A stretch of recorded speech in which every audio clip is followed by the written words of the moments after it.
नाही, तुम्ही जो लोकशाहीबद्दलचा प्रश्न विचारला आहे त्याबद्दल माझं मत असं आहे की लोकशाही स्वातंत्र्याचा उद्घोष करत राहिली, पण समानतेविषयी ती निष्काळजी आणि अनभिज्ञच राहिलेली आहे.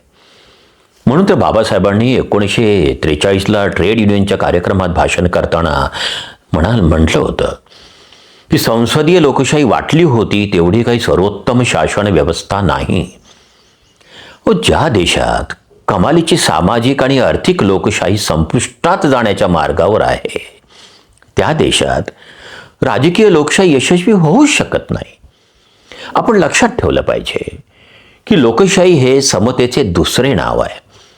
जीवनाच्या सर्व क्षेत्रात ही समानता आता धोक्यात आलेली आहे असंच एकंदरीत चित्र निर्माण झालेलं आहे.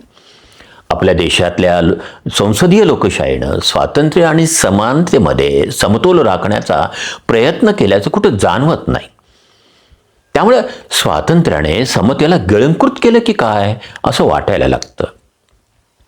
आणि आमची राजकीय रचनाच मुळामध्ये चुकीची आहे असं वाटायला लागलंय आता. आमचा राजकीय समाज शासक आणि शासित या दोन वर्गामध्ये विभागला आहे. आणि दुर्दैव असं आहे की ही तरी इतकी पक्की झालेली आहे की ती आता एकत्र येणं शक्य नाही आहे. ती इतकी पक्की झालेली आहे की शासित हा कधीच आता शासक होऊ शकत नाही. सरकार आणि शासन या दोन वेगवेगळ्या संस्था आहेत हे अगोदर आपण समजून घेतलं पाहिजे.